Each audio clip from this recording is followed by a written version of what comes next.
It doesn't matter. He tapes over my voice with what he wants anyhow. That's true. I think, didn't I? I identified myself on the first film. No over me or The reverse speech part of it is really. Okay, guys. Ready to go? And good day. I'm Ted Gunderson. I have a radio talk show out of the Amerinet Network, Tampa, Florida, 8 to 10 a.m. Pacific time, Monday through Friday. And last summer, the summer of 1997, I invited Chip Tatum to come on my show for a 2-hour interview. Well, ladies and gentlemen, that interview ended up 26 hours.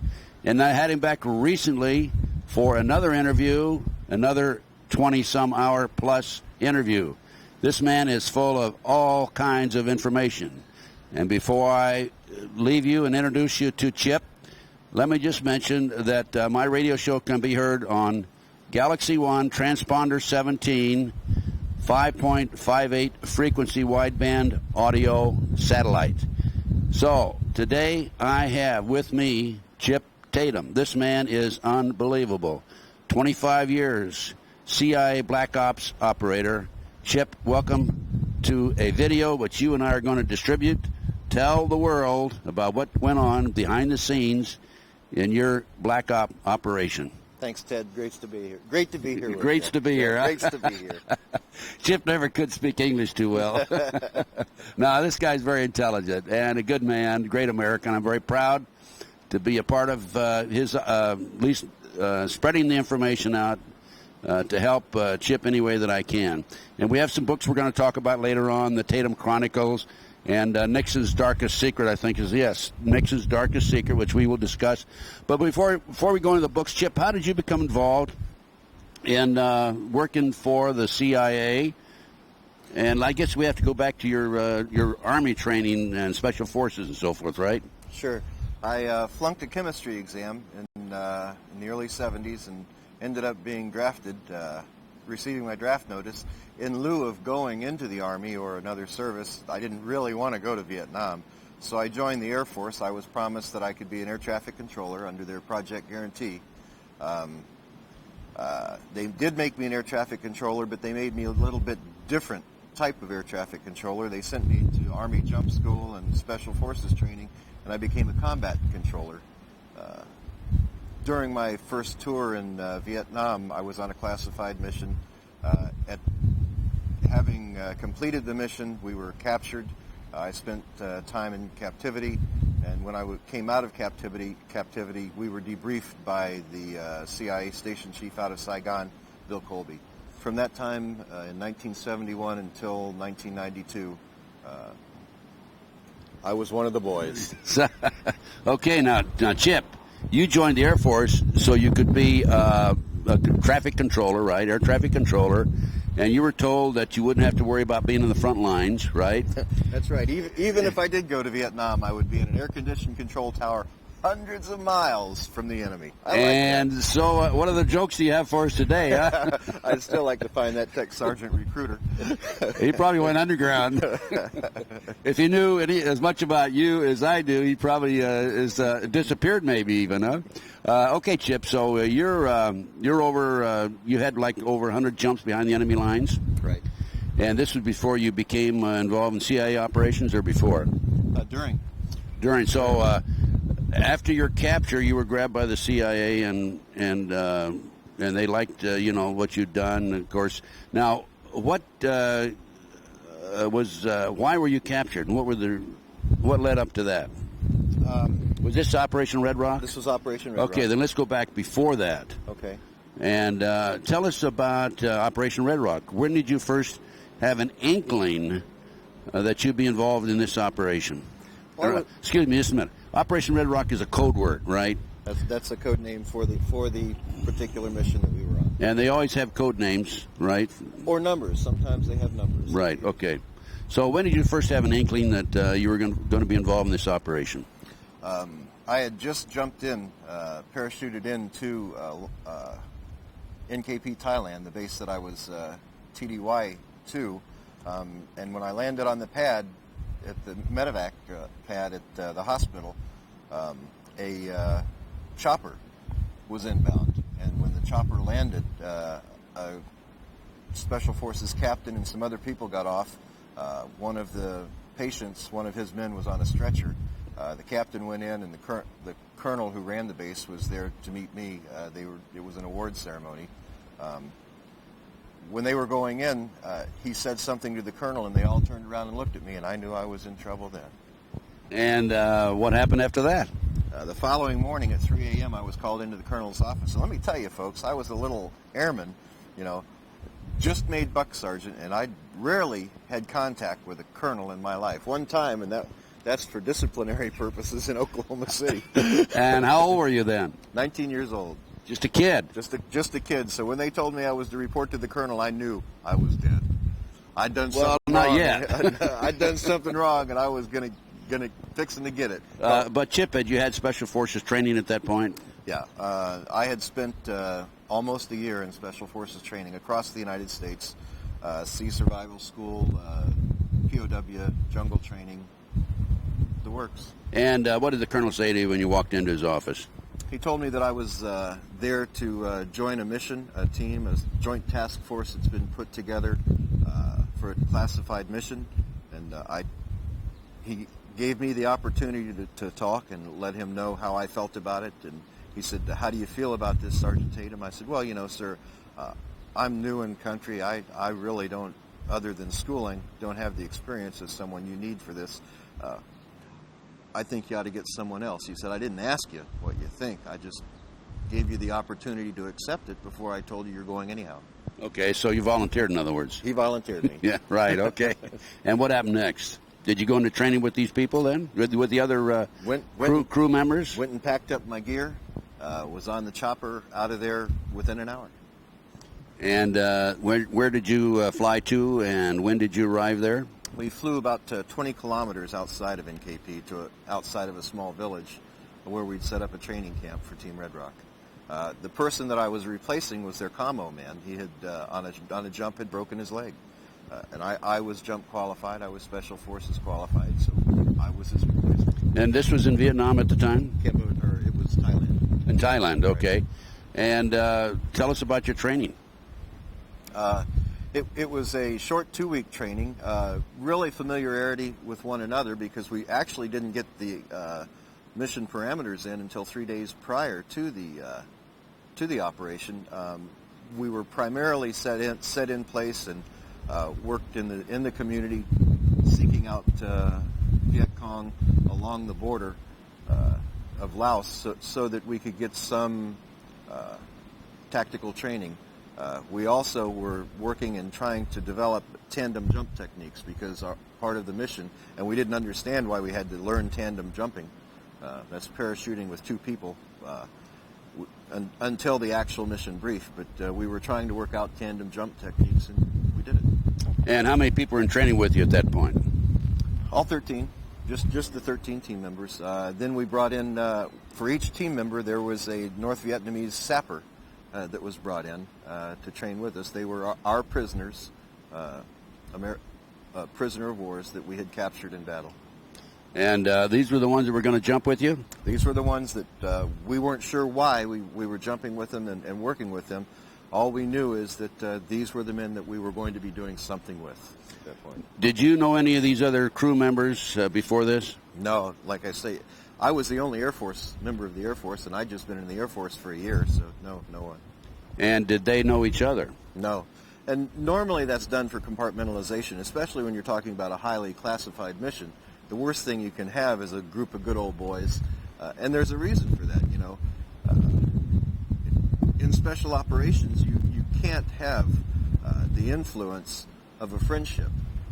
It can clutter your mind and keep you from doing the mechanical operation that you were trained to do. Because conceivably you could be asked to kill one of your fellow associates or fellow soldiers too, right? They may under come certain to you, circumstances. They may come to you and tell you that he's a spy in the group and he needs to be taken out. And if you're his friend, you're going to be probably more apt not to do it than if you just didn't know him. And did you know the last names of these individuals? No. We all had code names. Mine, although they called me Bulldog in country, The actual code name I was given while I was there was Highway. Why? Any particular reason for Highway? Our captain, team commander, would always explain to us, it's my way or the highway, and he'd tell the team that. Well, I was willing to take the highway. I wanted to leave, especially after I saw the kind of things they did. Those guys were crazy. For example? So I took the highway. Well, at one point they were saying how high the helicopter could go and jump without a parachute without getting hurt, you know. Just for fun. I mean, this was an in-country activity, and they had a contest every year where they would take and they just jump out of the helicopter as it was exiting the AO. Well, there were a few guys broke their legs on that one, weren't there? You bet. That's how ready the guy I replaced broke his leg. How high would they go, by the way? Well, I went high, and I was dizzy for about 2 hours. How high were you when you jumped? I think it was about 35 or 40 feet. Oh, you had to know how to roll then, didn't you? Oh, roll. I didn't even know I thought I was stepping out of the aircraft onto the ground, but he'd taken off already. I thought he was just hovering, you know. So much for surprises, huh? Sure. Okay, so you saw these crazy guys training, and you said, hey, you know, I wish I'd taken that assignment back 100 miles behind the enemy lines at the airport as air traffic controller. It didn't work out too well. So what happened after that, Chip? We were called back into Task Force Alpha. That was the intelligence entity. That's where all of the intelligence was gathered for the South Vietnam area of operations, and integrated and then passed out. So anything that comes out of Task Force Alpha has to be the correct information. Everyone accepts that as being authentic and on target for our intelligence. We were called back to Task Force Alpha. We met for our actual mission briefing. When we went to sit, the colonel called the room to attention, and in walked a general and a couple civilians. We'd already been told that there are a lot of suits around, and that just means CIA in the area. A lot of activity, suit activity, so we knew something was up. The man who actually briefed us, we nicknamed Mr. Peepers because he looked like the Mr. Peepers from the screen. Bill Colby. His name was Bill Colby. And he was station chief there for the CIA in Southeast Asia. And actually, the CIA does not operate in a arena. Was not allowed to operate in that arena as the CIA. So his actual designation was Ambassador Colby, attached through the embassy in Saigon. Political officers are political officers, and that's how they get away with that. Yeah. So this was the night before you jumped on your mission? It ended up being 3 days before we jumped because we had some weather delays on the mission. The other man that was with him, the general from Washington, was General Haig. Alexander Haig. That's correct. I know him well. Uh-huh. As a matter of fact, I interviewed him in the White House on occasion when I was with the FBI. Uh-huh. That's another story. I'll tell you that one someday, folks.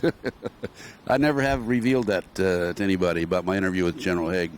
And then I saw him years later at a banquet, State Department banquet, and I walked up to him. By the way, I read him his rights when I went in the White House. Uh-huh. I said, you have a right to remain silent, you have a right to an attorney. And I met him at a banquet years later, State Department, and I walked up. He gave the speech. It was, a social affair. And I introduced myself. Oh, he says, I remember you. He says, are you going to read me my rights today? He's pretty bulletproof. Yeah. He is. Go ahead with Alexander Haig. So Alexander Haig and Mr. Peepers are there, Bill Colby, who later became director of the CIA. Right. And what did they tell you? They explained to us that the reason General Haig was there is that he was the assistant to our national security advisor, Henry Kissinger. Kissinger worked directly for the president. And the president had decided that it was in the best interest of the country and of the war to see to the end of the war as quickly as possible, and Operation Red Rock was one of those key elements to that. They needed to get the foreign nations, Laos, Thailand, Cambodia, more involved on the offensive level rather than in a defensive posture in the war, so that we could start extracting troops out and leave the arena. What we needed to do was jump into what they had planned for us to do was jump into one of our allies' countries, dressed as North Vietnamese sappers. That's why we were working with these other sappers. A sapper is what, a prisoner of war? No, a sapper is a Vietnamese communist soldier. Okay. Right. Tunnel diggers, we've all heard about Okay, the tunnels over right. there. Gorillas. I mean, Okay. a true gorilla. Very, very well trained. So these sappers are who we were actually going in with to Phnom Penh Airport in Cambodia. The reason it was decided to do this was Lon Nol, the CIA-placed premier of Cambodia at the time, was still fence setting. He just wouldn't get in a heavy offensive posture against the Chinese-led armies of North Vietnam. He was sitting on the fence, so we decided if we went in as North Vietnamese sappers and totally destroyed the assets on the airport, which were primarily supplied by the United States anyhow. They were our aircraft that we'd given him. There were some French aircraft on the tarmac, but not many. If we would totally destroy those assets, it would make him realize that the North Vietnamese communists were actually coming in after his country now. And he'd get off the fence and ask us for help. Boy, it worked, too. Well, you said we decided, you meaning people in Washington, D.C. decided. Nixon himself. This was actually Dr. Kissinger's plan. So Dr. Kissinger came up with this idea. Nixon approved it? He approved it with the statement after thorough thought that, and this was debriefed to me by Mr. Colby, that no one can ever know. No one can ever know what we've done to our allies. Otherwise, we wouldn't be trusted anywhere in the world. And was that the case? That was the case. No one could ever know what we had done. And when we were debriefed with a 25-year classification period. Well, you were debriefed years later? I was debriefed when I came out of the coma in the hospital in 1971. Okay. Now this is what year now again? Going back to the 1971.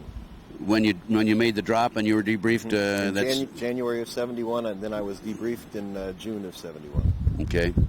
Okay. So you made the drop with the sappers, right? Made the drop. It was a night jump out of a C-130. Night drop in. Just south of town. We made our way into Phnom Penh. We rendezvoused with our transportation. Our transportation was provided by Montagnards. Mountain men? Mountain men from Vietnam, special forces trained. Very good fighters, but the thing about Montagnards is if they saw that the platoon that they were working with, and the special forces platoons, or the recon groups they were working with, if they saw that they were going to lose, all of a sudden those guys disappeared into the forest. They weren't going to lose with them. Right. And they could negotiate those jungles like it was nothing. Now, you were 13 men. Did you have 13 sappers? No. Unfortunately, we lost one sapper, and Snake just didn't get along with him. Neither did Pablo. But Snake is code words for two of the guys in your crew. Snake and Pablo, yeah. They didn't get along with him. So we didn't go in with a full contingency of sappers.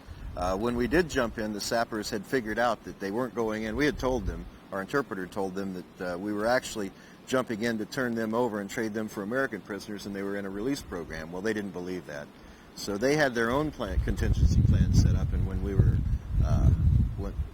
when we jumped in, they simply, because they were hanging below us and in front of us for the jump, they simply tucked, caused us to fall and roll, and tried to take us out. And how many sappers were there? 12 then? 12 and 13.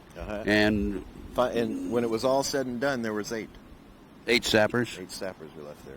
A few of them tried to escape and die as we traversed trying to get to our target. So 5 of them in total. No, 8. You had 4 of them then. Yeah, 4 of them with us. 4 of them died. 4 of them died right after you jumped. Right. Because they tried to overtake you. Now, what did you do with the others that were there that did survive? Well, we had to leave some evidence of who was providing the operation. We had to leave them on the airport. So we released them on the airport and gave them a fair chance to go, and then shot them.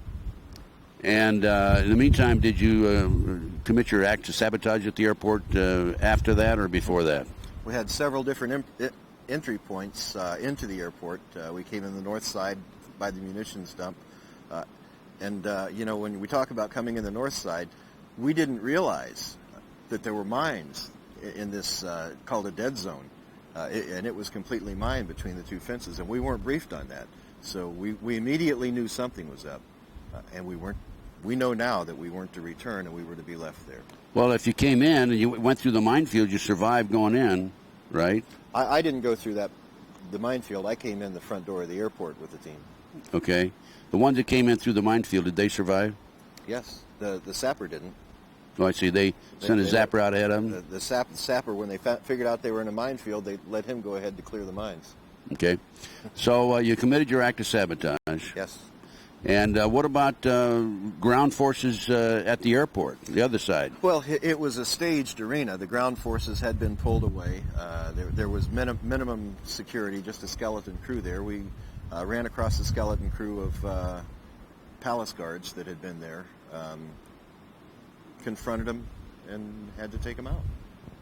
And so was your act of sabotage quite all-inclusive, or was it just kind of a hit-and-miss situation just to let them know that so-called the North Vietnamese have been in there? No, it was fairly inclusive. We even had air support from pilots, whether flying North Vietnamese aircraft.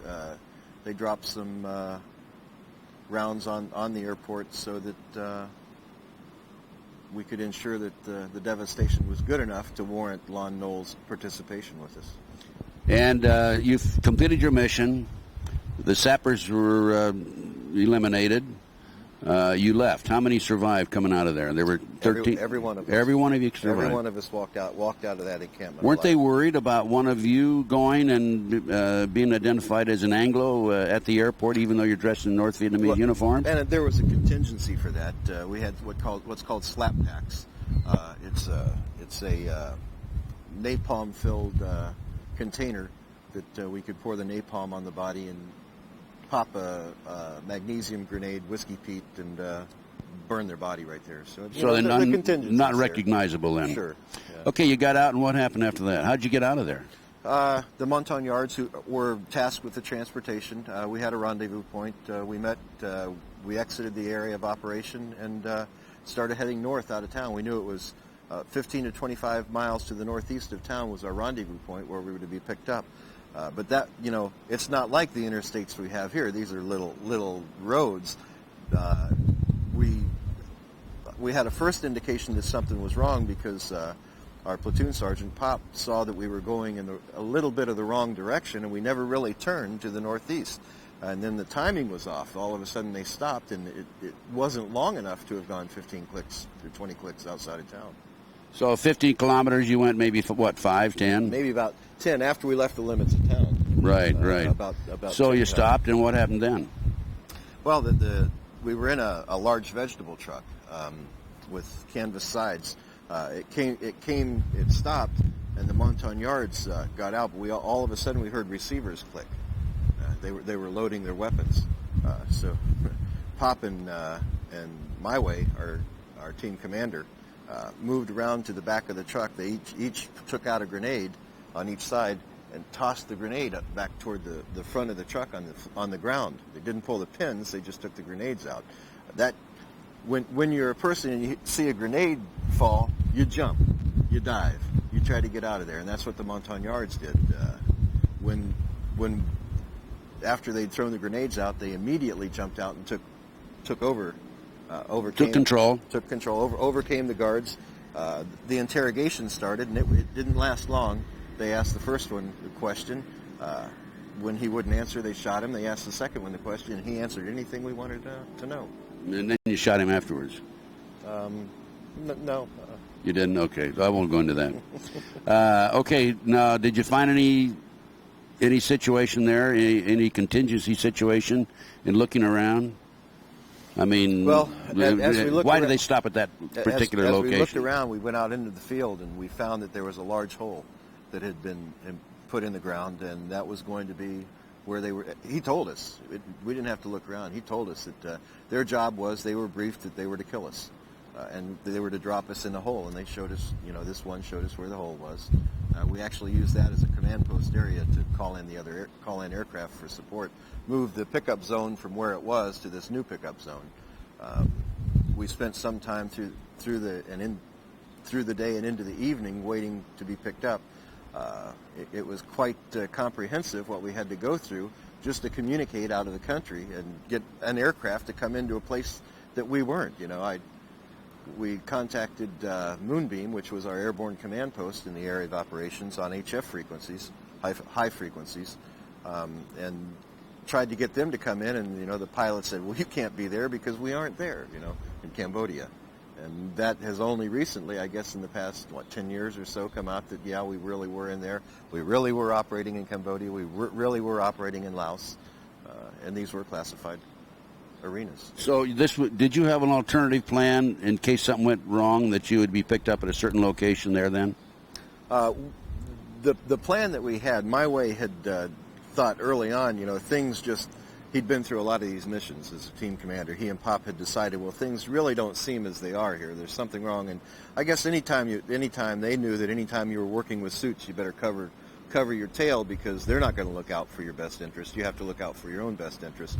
So they did leave contingency plans back at the base with trusted persons to try and pick us up, one of them being a friend of mine who was a chopper pilot, another being a command post non-commissioned officer in charge of the command post. So, contingency plans were there. However, you had to get messages to them to get those contingency plans in place, and that's what we were trying to do. Now, did you expect the airplanes to come in and pick you up at that point? Yeah, after we talked to them, we finally got clearance for them to come in. One aircraft even came in and circled the LZ ahead of time, making sure the area was clear for the chopper to come in. Then the chopper came in, but from what I was briefed by Mr. Colby, as the chopper was coming in, the colonel who was involved with the operation from Task Force Alpha had caught on that we had a contingency and we were being extracted out of the area. He didn't want it to happen. He was promised a star if we didn't come back. Now, you're telling me you had your own contingency without the colonel knowing about it, and he found out about it. You bet. He found out about it. You are clever, aren't you? Not me. My Way and Pop, Ted. My Way and Pop. My Way and Pop. They were wonderful teachers. They could see ahead. And Pop has severe brain damage today from that. You still alive? Still alive, yes. And so Chip, you have this one location you're supposed to be picked up. Were you smart enough not to go and wait there? The original location or the original? No, we never went there. Okay. There's no You way. went to the new one. After that aircraft came in, when the chopper was inbound to us, we had decided that, here comes our aircraft. But they were contacted over radio. It was a rescue aircraft, the King aircraft coming in. They were contacted that there were actually sappers had taken over Team Red Rock. And remember, we were dressed as sappers. We didn't have any U.S. uniforms. If we had been caught in country, we'd been prosecuted as spies because that's against all international law. So here we were, dressed in sappers in a foreign country, talking to these aircraft. I was controlling them down. As a combat controller, that's my job, bringing them into the LZ because it was a very small area. Bringing them in, knowing that we were going to leave. I mean, my heart was pumping. The adrenaline was flowing. I was tired. I was hungry. But, man, we're getting out of here. And all of a sudden, the door guns on the Jolly let loose. I was when I was debriefed by Bill Colby. He said the colonel had called them and said that Team Red Rock had been overcome. It's actually sappers, and protect yourselves. And they saw sappers. Remember, this is the man who runs the intelligence entity for Southeast Asia telling him this. So they fired. And how many did you lose there? 2. And how did they didn't come in and clean, so you're down to 11 now. Down to 11. They actually had called in. We lost 2 men, but we had to return fire on the aircraft, shooting out the rear of the aircraft rather than shooting at the pilots because we didn't want to hurt our own guys. Did the plane go down? No. We shot. Look, from the smoke and everything, it looked like maybe some hydraulics were shot out on it or something. We weren't sure. At any rate, they left the area, but they called in some air support to drop on that LZ. Bombs? Drop napalms on it. So we got out of the area quick, and as we were exiting, the sky lit up in the LZ. But until you got out, you'd lost 2 men. Then you had to leave them behind. Had to leave them behind, using the slap packs so that they'd never be identified. Right. Okay. So there's 11 out. Mm-hmm. What did you decide to do then? Well, we decided we would be best to try to make it across country ourselves. trust no one. And that's the way these guys operated. We had some of the best on that team. I was just a kid. I was a victim of circumstances in there, and I had never engaged the enemy before I had gotten on Team Red Rock. But I engaged the enemy almost hourly after I was with Team Red Rock. We traversed across the country going toward South Vietnam, toward the Cambodia-Vietnamese border. You're still in Cambodia. Still in Cambodia, trying to make it to the border. And you have to understand, Cambodia was a refuge for the North Vietnamese. They could come into South Vietnam, they could attack, and then they could pull back across that border. And we weren't allowed to come across that border into Cambodia to attack them, to take them out. So they could resupply, they could rest, recuperate, R&R, whatever, and then come back in. It was a very difficult position. And that's why Nixon wanted to deneutralize them, right? Sure. So you could go after them in Cambodia. Well, and maybe the and so Cambodian the countries, Cambodians would, could go after them too, right? Yeah. Okay, so how many kilometers or how many miles did you have to go to get to the border? Well, we didn't have maps. We had no idea. We know that, well, it was from Phnom Penh all the way to the border. That's 200 miles. It took. We were out for weeks trying to work our way through the jungles. We'd come across some teams, routine patrols, and we'd either evade them or we'd engage them. One of the two. No, how about eating? How about food? Food was pretty easy to get. As a survival, we'd come across villages too, and we get food from the villages. But you must have shocked the heck out of the villagers then, huh? No, we were still dressed as sappers. I see, yeah. But I mean, you're a white man, right? Well, we were. Did you have slanted eyes? We were thin, and we did have team members who, the one called the Kid was CIA, and he was Vietnamese. So it wasn't that we didn't go into the villages ourselves. We'd stay back in the shadows of the forest area, and the Kid would go in and talk to him and get the food. And so it wasn't. Did he survive, the Kid? No, the Kid did not survive. Okay, but so you made your way across some maybe 200 miles. And how close were you? Within 4 miles of the border. Oh, you're kidding. And then we saw some F-4s circling the area. Looked like they were trying to get into an area, but there was a AAA artillery site, anti-aircraft artillery, firing on the F-4s. And, we still had some munitions left that we could take them out with, some C4 packs. So we decided, hey, we'll just take this out. And that was probably our greatest mistake. We didn't realize that we were in the middle of almost a battalion-size contingency of North Vietnamese. Battalion size being how many troops? I have no idea. I know that as we counted troops and as we passed encampments, easily over 2,000. And here's 11 men trying to survive 4 miles from the border, and you decided to take this anti-aircraft. Blew it to hell and back, too. I guess you did. But that was a mistake because that brought a lot of undue and unnecessary pressure on you. And obviously they started looking around for, hey, where'd this come from, right? Yeah, and as we'd walk across paddies, the patrols would be coming one way, and, we dressed as sappers, using and didn't have U.S. munitions with us. All of our munitions were Chinese AKs and so forth. So we would be traversing one side of the paddy while this other team would come across, and Kid would be there and salute them, and hail them, and we'd just keep walking. But however, one time we came right up to the forest area and we came face to face, and here's this kind of face looking directly into a North Vietnamese lieutenant, and we were in trouble. Obviously. Did you go into combat then, or did you try to? Went right into combat. Whoops! Let me see. Where's that AK? Whatever. Huh? They didn't have enough bullets in those for me. My way used to tell me, I was a white knuckle firer because I'd hold that trigger down and melt that barrel. The clips just weren't big enough for me. So you had hand to hand at that point? I had hand-to-hand. I'd melted barrels. We actually ran out of ammunition. We had to overtake other patrols to restock ourselves. I mean, these guys were good. They were the best, Ted. They were true American heroes doing their job as best they could. Don't you think there's someday, Chip, that we can honor these men, but there's no way of knowing their last names, is there? Well, Pop knows a couple of them, and I think that someday he may be willing to do that. He does have severe neurological problems. He's able to talk. He knows me. He remembers what went on, but it's affected his motor motor movements, and he's not willing to do anything he thinks that will endanger his family. Can't blame him for that. Not at all, no. And he's still alive, and where is he? What state is he in? Oklahoma. Oklahoma. Good old Okie, huh? Mm-hmm. So what happens? You were captured? We were captured. We spent 92 days in captivity, being moved from point to point in camps.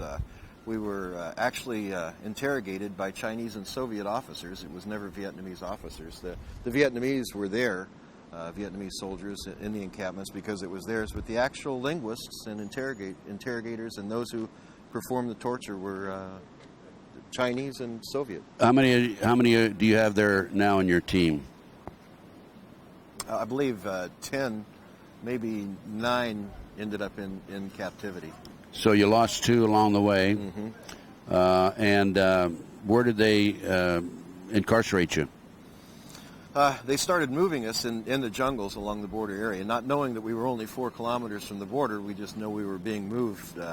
We were incarcerated in one small encampment, then we were moved to a larger encampment. And this had been used in the past, you could tell, because they had cages set up in a semicircular area, and they had 3 posts set up, and they took 2 of us immediately. They stripped us of our clothing, broke this foot, my right foot, so that we couldn't try to escape. They break everybody's foot? Broke everyone's. Well, they didn't break. One of the guys was already unconscious, and they didn't break his foot. But they broke all of our feet, 1 foot anyhow. Stripped us of our clothing and put us in these cages. Two of our guys they put on the posts, and we thought that they would be tortured right away, but they weren't. They put them on those posts so that we could watch them as they suffered up there. They weren't given food. They weren't given water. The rest of us were given some water and some food on occasion. And when you say put them on the post, they tied them to a post out there where you could see them from your cages. Mm-hmm. And who interrogated you? Say a Russian and a Chinese officer? The Soviet officer seemed to be in charge of this particular camp, and the Chinese officer his cohort was actually the man who administered the torture. Once that started. Do you want to go into the torture at all, or would you prefer not to? Yeah, I thought so. How about how many men were tortured? Were you all tortured? We were all tortured, and when it was all said and done, there were 3 of us alive. When we were finally released, I shouldn't even say released. You were rescued, actually. We were rescued by a Marine Recon Patrol, and boy, I'll tell you, I love those guys. I guess you do. All you Marine Recons out there, ace us up, buddies. That's the only reason I'm alive today. Well, so there are 3 of us survived. So 13 came out of the Cambodian airport. You lost 2 from friendly skies, mm-hmm. friendly fire. And then across the jungle, you lost 2 more, and now you're down to what, 8? Had 8, and we ended up losing the montagnard that was with us, that we'd pulled with us. he was ready to start squealing and tell who we were, so we decided loose lips sink ships from the old briefing days, so they just took him out. We took him out ourselves. Okay, this is before you were captured then? No, after we were captured. Oh, did you? Right. Okay. We were bringing him back to put in front of that colonel before these guys did to that colonel what they intended to do to him. Okay. So can I mention the colonel that you had a medal on his, a religious medal on his... Our captain. A captain had a religious medal on his around his neck. Had a St. Christopher medal. I think that's right. I'm not sure, the medal of travel Catholic, or something yes. like that. And they, just if I can mention this, just one thing, one of the tortures that they did was skin him alive, right? Skinned him alive, right. In front of the rest of you. Put him in a configuration like a cross as a Christian, and skinned him alive in front of us. Held knives and bayonets to our temples. Required us to watch it. If we closed our eyes or tried to turn our heads, they'd start pushing in. God have mercy on his soul. Tragic. Then, so you're rescued. Mm-hmm. And there was a fight there at the camp between the Marines. The Marines didn't know we were in the encampment. They came in. They were mapping the area for Lamson 719 was the mission number. They were just simply in there mapping the area, and they were told if they came across any prisoner of war, do what you need to extract him. So they were actually found out by the guards, and a firefight ensued. Our guys won, and 3 of us were left alive after that. However, one of our guys from a Chinese officer had a stomach wound. That was pretty unfortunate. He was a good Kansas kid, you know. He had a stomach wound, and I was told when we were debriefed that he later died from that wound. We had gotten out of the cages and started running for the jungle, and I recall seeing one of the young Marines go down on a knee, level down on me, and I was running. My weight was on my right leg, and he shot a ricochet. It wasn't a full force bullet. A ricochet hit me in the leg, bent my leg backwards. I tumbled, and I'm also told that a grenade went off, and it hit me in the back of the head across here. Pretty good scar back there right now that rendered me unconscious and caused a lot of swelling on the brain.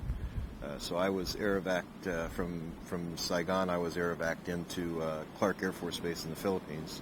Well, did the Marines, if he was firing at you, didn't realize you were an American? We were there. They didn't know we were there. And at what point were the Marines aware that they had some POWs on their hands? Our team member that was shot in the stomach started yelling in English to them, and so they realized that there were some in there. Good. Okay. He saved our lives. And so you came out, and you went over to Clark Air Force Base after that. Right. And that when I finally came to later, within 3 days, that man from Saigon, Bill Colby, was there to debrief me. And at that point, he told me that I have 2 choices. I can work directly for the CIA, or I can stay with the military, which I've had such great experiences with at that point, and work under the operational control of the CIA. Well, you know, honestly, I figured, hey, you know, I've got this tour in Vietnam. I can stay in the States now. I never have to come back. I said, okay, I'll stay in the military because with the CIA, I know I could go anywhere, you know. But I had a government commitment still, so I said, I'll stay with the Air Force. You guys can control my assignments. Little did I know that I'd spend more years back in that arena, working later for a company called Air America. In the debriefing session, if you can tell us this, were you informed of the fact that as to who put the orders out that none of you should return, none of you should come back alive? He told me that it was Nixon gave the order that no one can survive. And Bill said that when he got that order in, Haig and Kissinger disagreed with it, but the orders came from the commander-in-chief himself. So he had to plan the contingency as such. He said, but Sergeant Tatum, I planned it so that I knew you guys could overcome this obstacle. The 2 mountain men. That's right. But we just didn't have a contingency for the rest of it. Nothing you can do. When you have a United States Army colonel and United States Air Force colonel both become traitors to their country. Where are these colonels today? I don't know. Okay. So much for that question. That's the safe answer.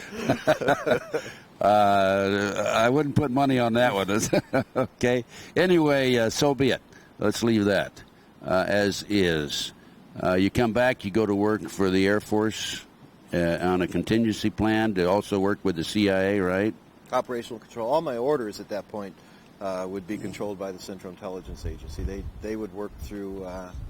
actually, the position that they used to work to gain movements, as I would receive orders and see who signed the orders, was a person who would be seated as the Deputy Director of Intelligence to the Joint Chiefs of Staff. And most of the orders that I have, you'll see, I have, they may be in there, one of them may be in there. You'll see that this person is the person who would sign those orders through the years and actually move me from one place to another. At one point, that man's name was Colin Powell. So what was Colin Powell's rank at that time? I think he was a 2-star general at that time. That position was a 2-star position. So in essence, you actually went to work for the CIA, even though you were in the military. Even though I was status. In the military. And pretty illegal. You know, you can't. We couldn't draw checks from 2 entities, double dip. But our operational efforts were all controlled by the CIA. And what were your assignments after that? You came back, you recovered, you gained your health back. When you were being taken care of physically and regaining your health, was Pop with you, your friend from Oklahoma? No, he had been sent straight back to the States. His head wounds, he received head wounds also. They were so severe that he had to go straight back to the trauma and care center. So that was the end of your relationship or association with Pop? Until later years, yeah. Until later years, okay. Right. You've been in touch with him since then, okay. But right now you're going to work, you're still in the Air Force, you're going to work for the CIA. What were your assignments? One of the assignments, to give you an example, I was moved all over the place. I was sent down working, because it was such an intense mission and there was a lot of knowledge on my part, the orders were they wanted to hold me close to the White House, so I was actually... Weren't they afraid you were going to talk? Well, that's what they wanted to ensure, you know. If they just gave me open movement, it's one thing, but they kept me under very tight reins. I worked at Key Biscayne at Homestead Air Force Base in the White House down there. I was in charge of the receiver site for Air Force One when they would come in. In addition, was Nixon the president then? Nixon was the president then. Weren't you a little nervous over that?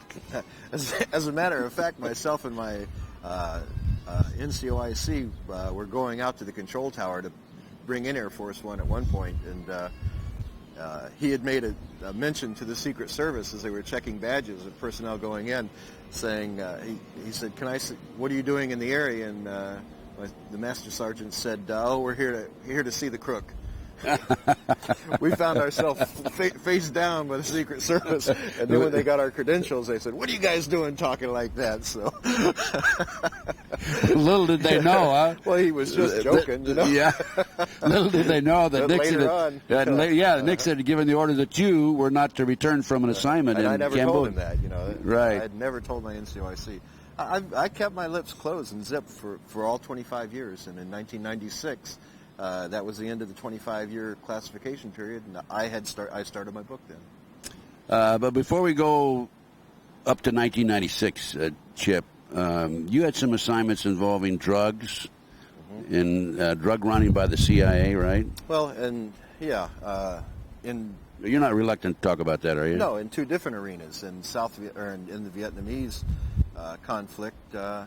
There was some involvement simply because the Air America pilots, you know, sometimes would carry drugs, sometimes they'd carry wheat, sometimes they'd carry rice, sometimes they'd carry weapons, you know. It was various cargoes that they'd carry. And my job when an aircraft went down, primarily because they were carrying crypto gear, communications gear that was secret and had codes on it that couldn't be gotten by the enemy. I would have to jump in, I'd retrieve this crypto gear, and many times retrieve the precious cargoes that was on board, heroin sometimes, and see that it was extracted. Air America being a CIA air operation. CIA air operation, yeah. So you had that in Vietnam, and then you came back and you went to work, you were involved in...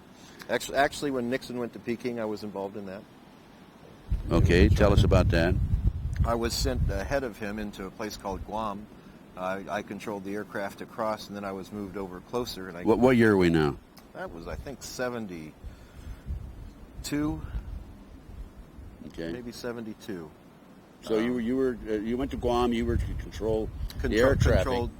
Controlled the Air Force One across, and then we were also one of the primary communication stations. I was moved to a place that we use today, even as a primary commo spot, and I can't give that place away, but it's very close to China, to the Chinese border. Then we were moved there to maintain contact in case there was an emergency, so we could put fighters in. And but that was it. I mean, basically, you were just guiding the plane. I mean, keeping the lanes open so no other aircraft would be in that air lane, right? We'd keep aircraft 25 miles from Air Force One. We'd have two fighter aircraft in front of Air Force One, two fighters to the rear, and have rescue aircraft up in different locations along the way. And, okay, nothing unusual about him going to Peking, though, was there? No, nothing at all. Okay. Other than he's the first president, you know, to go to China. Right, and now going along with him with open access was Dr. Kissinger, so. Right. Okay, let's go back to your CIA activity in South America, Central America? In 1978, I actually left service of the government. Bill Colby had, being my handler, had moved on in the early 70s to Washington to take a position, and ultimately became the director of the CIA. He maintained, because of the sensitivity of what I knew from that mission, he maintained direct control over me.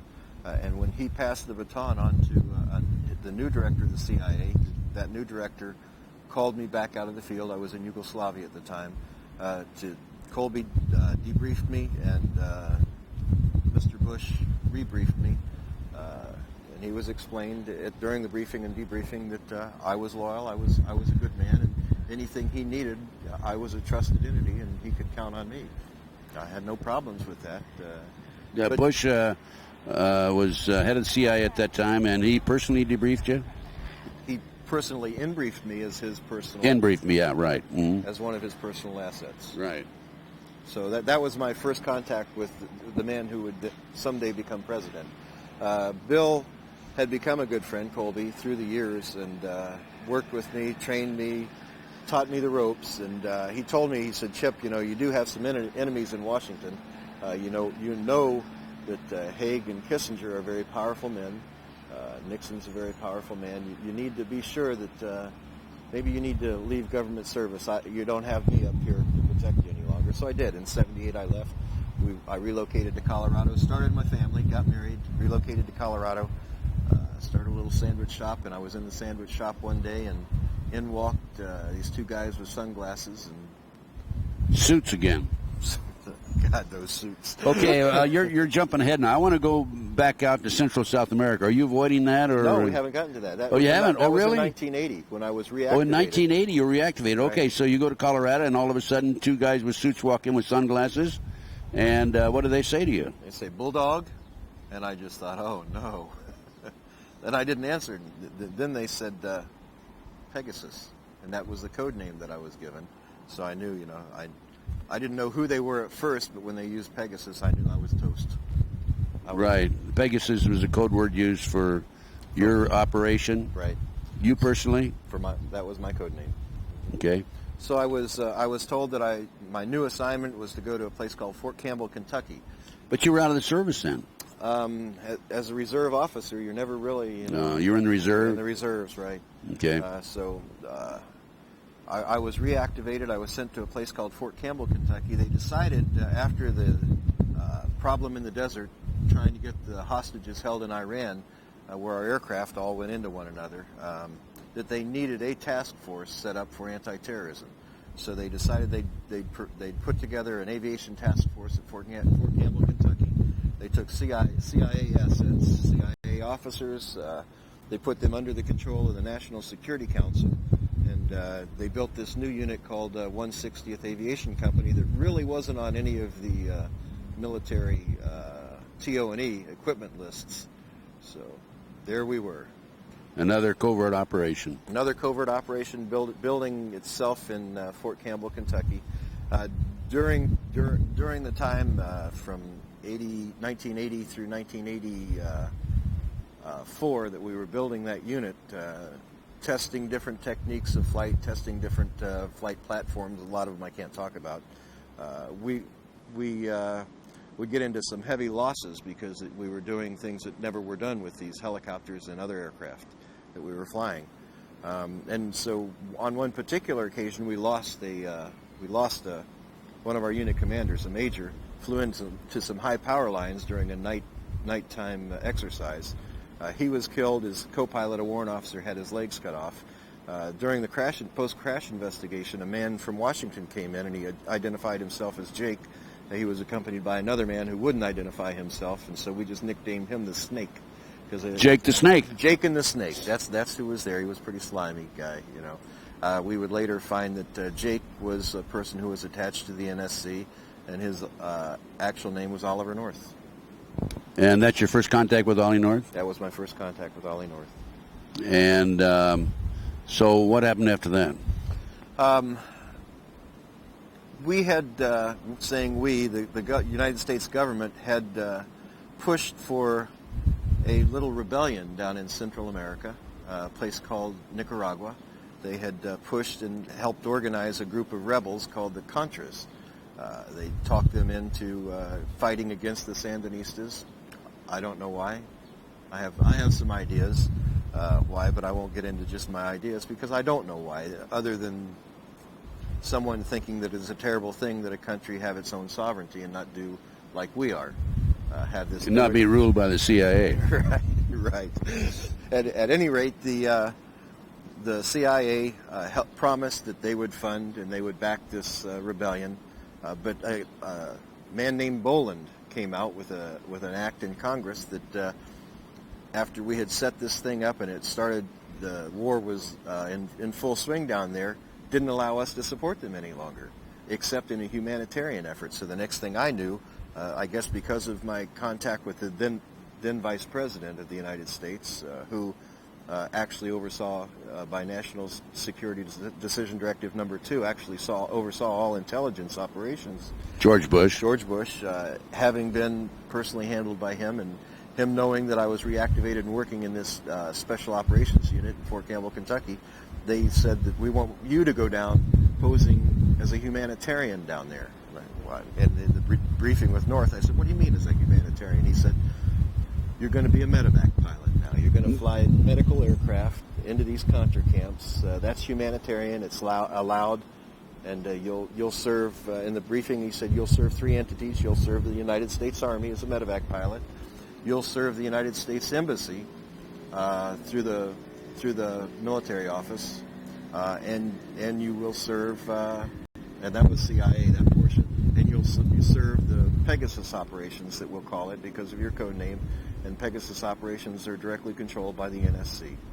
Now, was this North give you this briefing in Colorado when you walked into your shop, or was this later? No, this was much later. This briefing was actually done in Fort Campbell, Kentucky.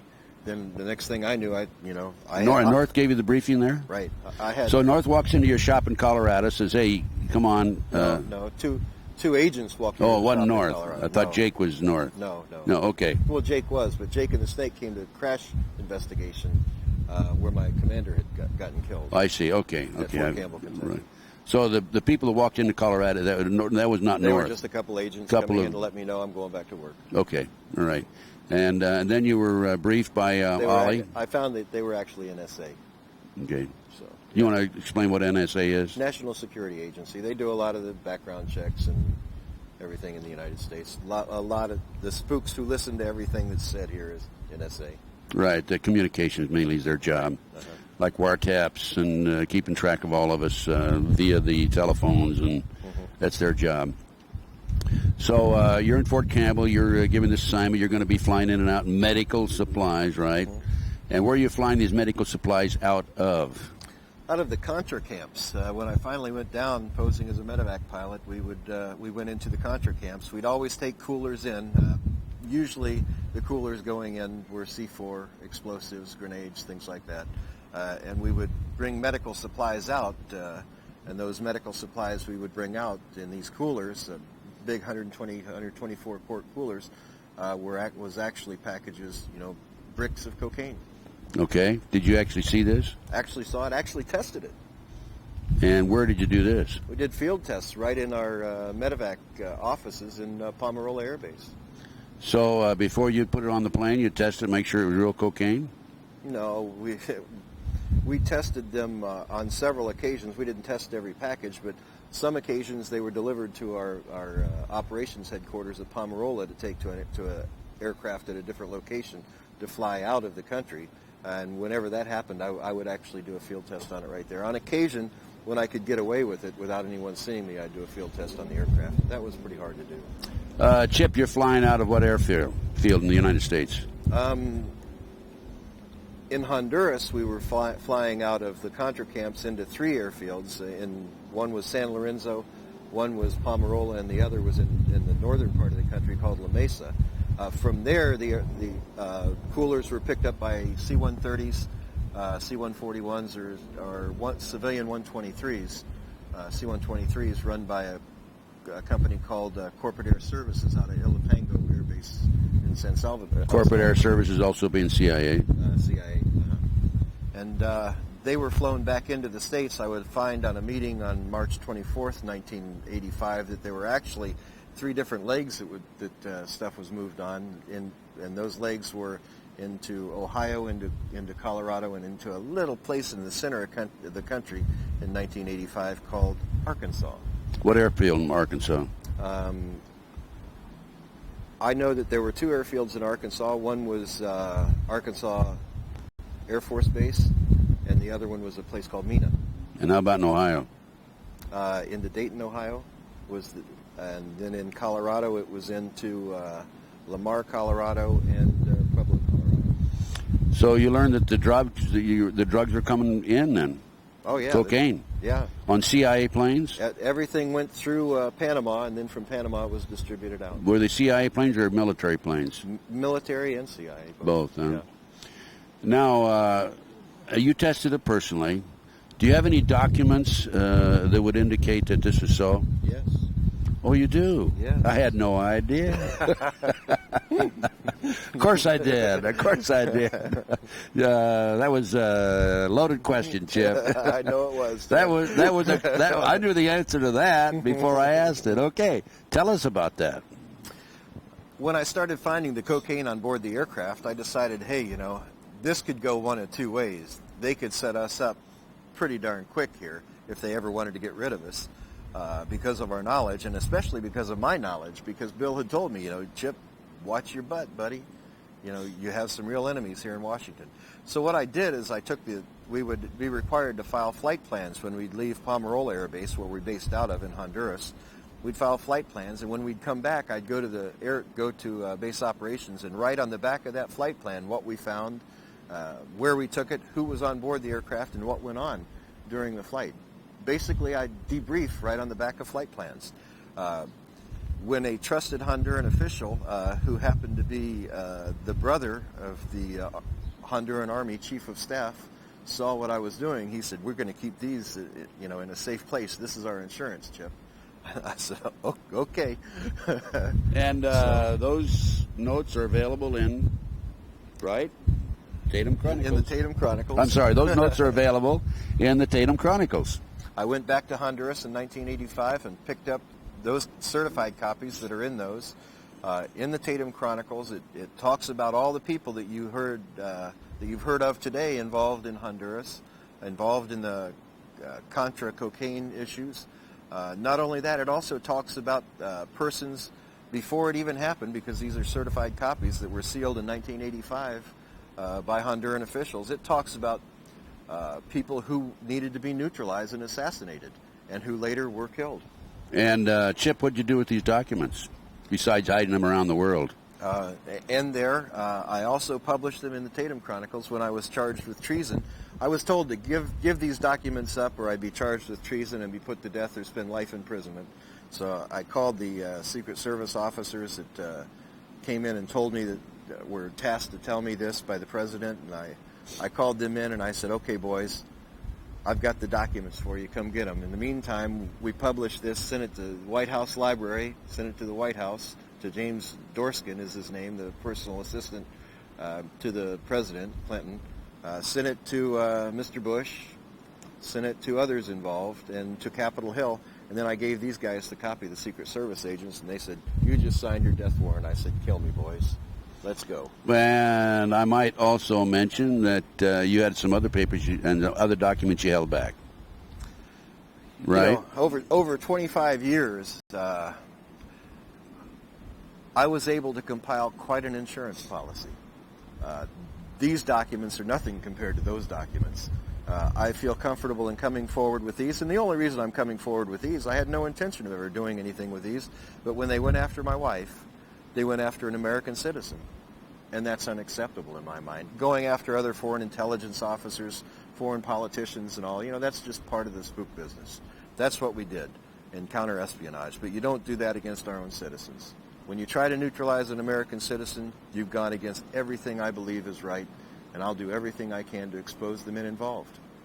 Now, you have other documents around the world, right? You have videos and printed matter. Videos, audios that have been placed on the videos, many video clips of different meetings I've attended, different orders being given, documents that have been put on the video. Technology is great, Ted. I'd go into some of these high-level meetings, and because I was the chief of security for these groups, I would ensure that nothing's being bugged, the place was clean, so we'd sweep the place, and I'd keep my bugs going the whole time. So you're the only one that had bugs I'm the going? only one that had the bugs going. Smart man, Chip Tatum. Okay, that's why you're live today, obviously. That's why I'm probably one of the safest men alive right now, I think. I would think so, because if anything happens to you, then these come forward, right? That's right. And Chip, I want to come back to this in just a minute, but I want to go back to Central South America, CIA drug running, et cetera, et cetera. Did you have any personal conversations with Ollie North after Fort Campbell? Sure. On one particular occasion, well, on many occasions, Ollie was down there. I also called him through White House Switch and told him that I found drugs on board the aircraft. I said, Colonel North, what is this? We have drugs on board these aircraft. What are they doing on the aircraft? He said they were, evidence bound for world courts to prosecute the Sandinistas. How many tons of evidence did you have? 8. 8 tons? Couldn't they just take a sample? Well, it got worse than that. I would go into these Contra camps, and here would be these large fuel pods that had the tops cut off, and they had they were gelling their own stuff there. They couldn't get enough bazuco, which was the paste used to make cocaine. They couldn't get enough of it from the Medellin cartel that they had ties with. Coming up from Peru, so they started bringing bales of their own leaves and bales of little green pods. I couldn't figure out what these little green pods were. Who's they? The man who was in charge of bringing everything up was a man named Ramon Navarro. He was dressed as a lieutenant colonel in some military. I didn't figure out what uniform he was wearing. Could have been a cabbie uniform, I don't know. But Ramon Navarro, and he would later be killed in 1991. Just before he was scheduled to testify in the Noriega case. And what about Ollie North? Besides your telephone conversation Ollie with North him? was in country on several occasions, and on April 12th, even the Vice President Bush was in country. April 12th, what year? 1985. And were North and Bush together? Not together in the same encampment at that time, though. North was there, but... So in talking to Ollie North personally, other than the telephone conversation, what was said in regard to drugs being brought in by the CIA and on the Army? In one cocaine kitchen, as he was talking to Amir Amnir and another intelligence officer, he told them that one more year of this, and we can all retire. Now, you heard that conversation? I taped that conversation. Oh, very good. You taped that conversation. Yes, I did. And what other conversations could you tell us about as far as Ollie North is concerned? Well, not only conversations. Ollie was... He loved to be the center of attention, so one particular occasion we had him standing at a cocaine press trying to pressing the bricks. In this Sandinista camp? I don't think so. It was they called these the North camps because North set them up. And how many such bases were set up? There were about 5 of the kitchens that were set up. Did Ollie North set them up? 5 locations. Ollie North is the one who supplied all logistical support for that, yes. And when was the last time you had a conversation with Ollie North? Last time I talked to Ollie North was in September of 1994. He and Felix Rodriguez called me in my office in Colorado. I'd gone back to Colorado, gotten out of the business, gone back to Colorado. 25 years was enough. And he called me and told me to give up the documents or else. The documents that you had in hiding? Those flight plans and so forth. Yeah, but had you already printed? No. You hadn't given them printed yet. Okay. No. I wasn't going to say anything. I was sitting in Colorado as just a little businessman, running a mortgage company, not bothering anyone, just wanting to raise my family. What did you tell him? I told him, "Are you crazy? If I give you these, for one thing, they're headed for the shredder, and for another thing, I know it's a terminal effort. There's no way. Let's go for or else. I'm always a fighter." What did he say to that? Well, he said, "Well, let me get someone else." And they called me back, and Bill Colby was on the phone. And I said, "Bill," I said, to give these documents up, to give all this stuff up is terminal. I said, I'm going to keep them. And he said, "Well, then we're going to have to hit your credibility." I said, "Okay, hit my credibility. What do you want me to do?" He said, "Well, walk into the U.S. Attorney's office and just tell him you did something wrong. So I did. What'd you tell him? Walked into the U.S. Attorney's office. I wired myself some money out of an account down across the state line, and then into my corporation. Then I took it out, and put it into my personal account. And because in the mortgage business that can be considered embezzlement. I told him that I participated in wire fraud. Arrest me, please. And so they did. But then they found out, once they put the attorney on it, they found out, well, it's really not, the mortgage industry really isn't regulated in Colorado. I said, listen, I'm going to admit to this because they said that they wanted to involve my wife in it. I said, but you guys have to promise you leave her out of this. They said, okay. I said, let's go forward with the pleading. So I stood in front of a federal judge, and I said, and he asked me if I did this, and I said, yes. But before I said yes, I leaned over and I asked the U.S. Attorney, my wife's going to stay clear, and she said yes. And so I said, okay, I'll sign the plea agreement, Your Honor. And he said, and it's part of testimony, he really didn't want to go forward with it. He said, this really doesn't. And I said, Your Honor, believe me, I wired those funds, I took those funds, I spent them. How much money involved? $70,000 of my money. Of your own money, huh? Of my own money. Okay, but they didn't leave your wife alone. They didn't. They came after her, and so when I went before the judge for sentencing, I told him at that time, I didn't want to go forward with it. I'd like to withdraw the plea.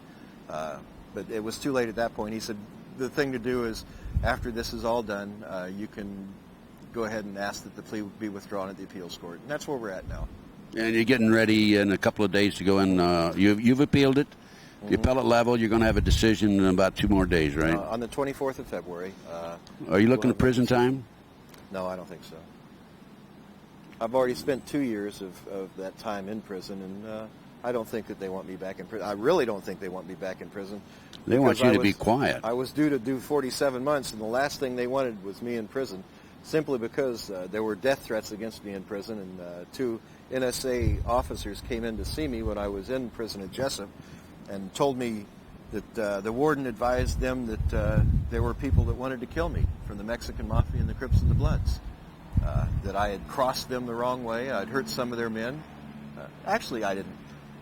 I wasn't offensive toward them. They have their little scams that go on, and I wouldn't participate. So their enforcers, one of their enforcers, I broke his leg, and they didn't like that. So they had a hit out on me, a contract in prison to take me out. And the NSA came in and said, you can't allow this to happen. If you're killed, those tapes will come forward. And I said, that's right. And they said, well, you got to give us the tapes. I said, kids, are you crazy? And it's unbelievable. They send such young kids in. At least they could send somebody mature, that I would have a little respect for. But they send them young and dumb. That's the way they do it. Well, there's 2 factions in the CIA, I understand now. The Graybeards and what do they call the other faction? The snot-nosed Bush kids? Yeah, that's it. Snot-nosed Clinton. Snot-nosed Clinton now, huh? Snot-nosed Clinton. Okay, Chip. So didn't they charge you with treason at one point? Well, yeah. When I was held in prison before the trial that I went through, they told me that if I didn't give the documents up, I'd be charged with treason. And I said, okay, let's dance. And that's when I actually published this, gave them their copies, and went forward and right in the Tatum Chronicles. I mean, the Tampa Tribune caught on to it pretty quick, and did a big article. County inmate faces mysterious charge of treason. Well, they knew they weren't going to be able to go forward with that particular charge, so they had to find something else. So what they ended up charging us They couldn't go forward with the embezzlement charge, what you're saying. No, they couldn't go forward with that. They couldn't go forward with the treason charge. So what they did is they brought in a lieutenant colonel, who... Not Ollie North. No, Ollie North's campaign manager. Oh, really? Bill Lusinger. They gave him complete immunity. Actually, not complete immunity. He came in, he said, Tatum conspired with me to make a false statement. I embezzled some funds, but Tatum told me I could have them. Got you for conspiracy again. Got me for conspiracy because a person came forward and and said that an overt act had taken place. Well, no, he'd been convicted himself, right, He had of been convicted embezzlement. of bank fraud and embezzlement and everything Okay, else. and so what did he do? Make a deal with the government to get his sentence reduced if he come in and lie about it? It's better than that. He was facing 20 years for his stuff, but if he came in and told a good enough lie, he would get 6 months and it would be expunged from his record. Is he out? He actually got 6 weeks, yes, and it was expunged from his record. And he didn't have to pay back the 80 grand or whatever it was. So he's a rich man. Oh, yeah. Within reason, that is. Chip, before I want to let's continue now with the problems involving the court and so forth. Anything else you want to mention? They came after Nancy, your wife. By the way, let me mention, folks, there's a separate interview with Nancy Tatum, which goes into detail, and we talk about Nancy's new book, Joining Club Fed. Joining Club Fed. And that's worth checking out and purchasing and reading because that substantiates and corroborates what Chip is telling us here right today. Is there anything else you want to mention about the court proceedings? Well, I think the important thing for everyone to know is the United States federal courts are not your friend. They're not, and the United States federal court officers are definitely not your friends, although they would like to let you think that they're on your side. They want to do everything for you and your family, so work with them on this. They're not going to do that. And that's quite evident even today. We see just recently two men were actually arrested on a big anthrax scare.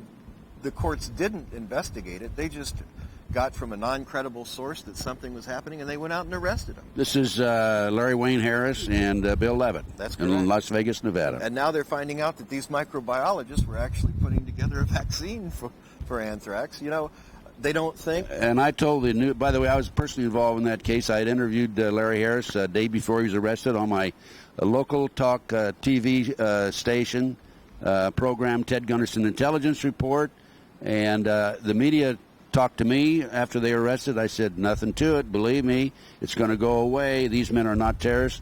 They're talking about defensive protection, not offense. Go ahead, Chip. Well, and that's right. And the court system as it's set up today is not set up as a tool for justice. It's set up as a tool for retribution.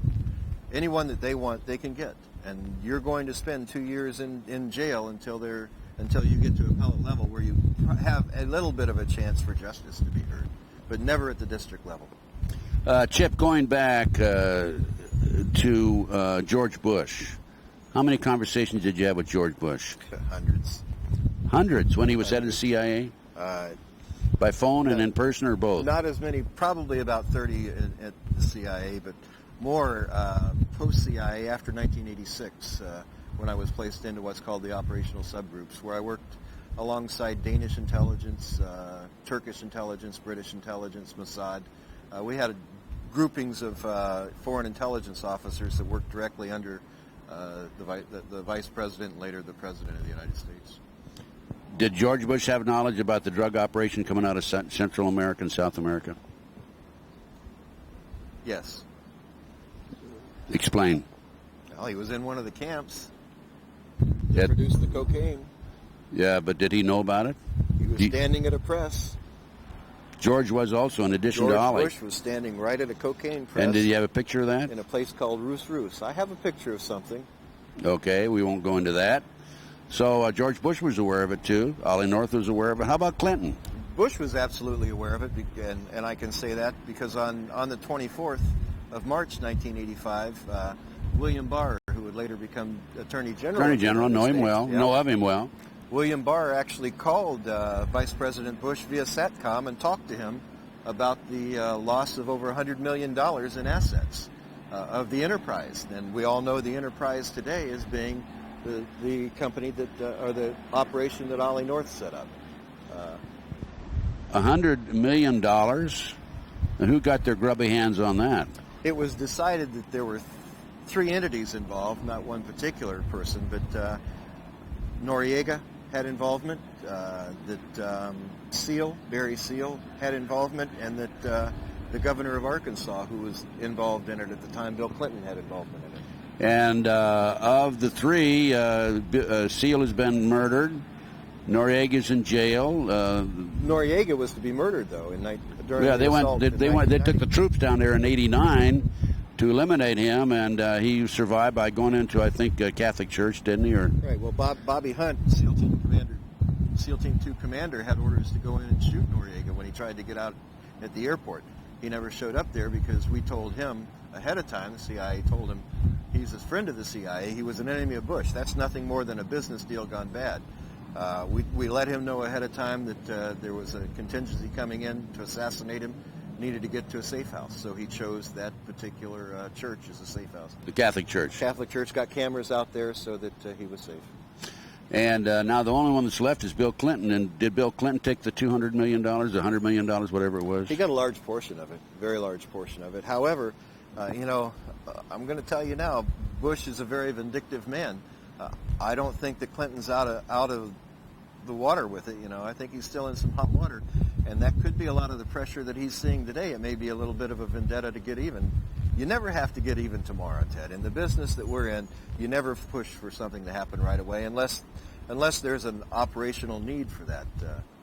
Time is always on your side. Time down the road, whatever. You're talking about the Monica Lewinsky situation, right? Yeah. Maybe that has something, maybe it doesn't. If you look historically, I know that I was told that Bush was going to leave bugs in the White House when he left.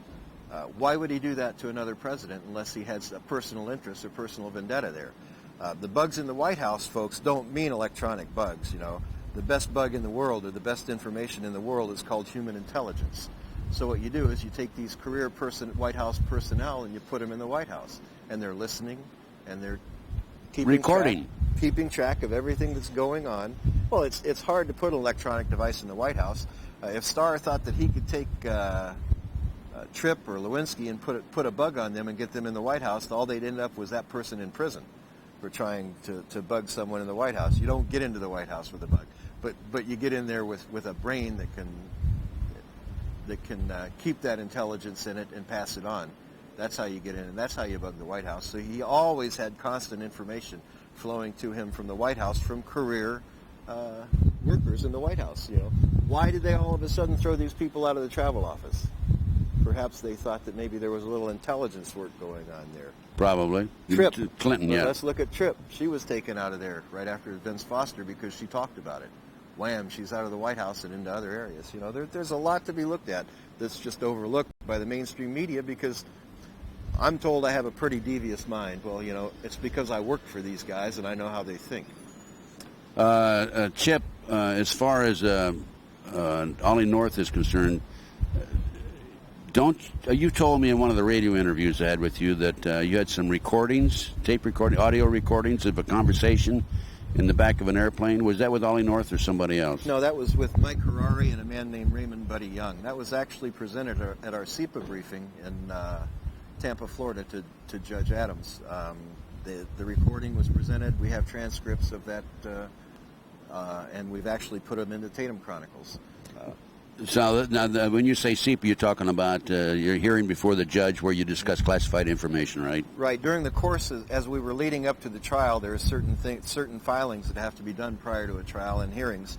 And in April of 1996, just before the trial, the U.S. Attorney's Office gained information that perhaps I would attempt to disclose classified information from my previous work.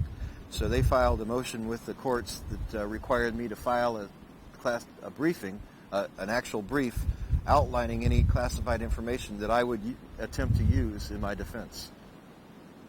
And then the judge rules on it whether or not you can use it. Then the judge rules on it. He had the decision that the judge has to make under the SEPA requirements is, first of all, is it classified in any way? Second, does it involve national security issues?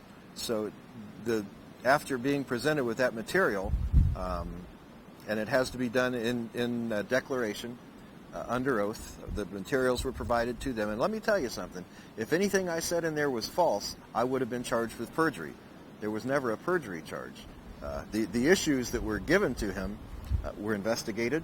I was never charged with perjury or obstruction of justice, trying to say that this happened when it didn't. That's an obstruction of justice charge. No charges like that ever came out. That's a pretty big issue. Was the judge sympathetic, you think, and objective? You know, Nancy talks about this judge being a terrible judge, but let me tell you something. It's obvious to me, working in the arena that I work in, he knew what was going on. He made the decisions that he made, so there would be no question at the appellate court that justice was not served. So actually, he probably was your friend then. He's the only reason that I can talk about it today. By him saying that this information was not classified and doesn't have to do with national security, the CIA can't come back on me. National security folks can't come back on me for talking about what I presented to that court at the time. Chip, let's go back, and we've talked about Ollie North, we've talked about George Bush, we talked a little bit about Clinton. Do you have any direct knowledge that Clinton was aware of the drug operation coming into Arkansas? The direct knowledge is that Buddy Young was actually a advisor to Clinton. He was his chief of security, and he was one on board the aircraft, and he was sent there by Clinton to investigate the loss of monies that had been determined. Additional direct knowledge comes in the fact that one of the people called by Barr was the governor of Arkansas on that SATCOM. He called North, he called the vice president on this 24th of March conversation, and he called the governor of Arkansas and talked to him. So, and governor of Arkansas then was William Jefferson Clinton. So they were talking about the enterprise, about the lost monies.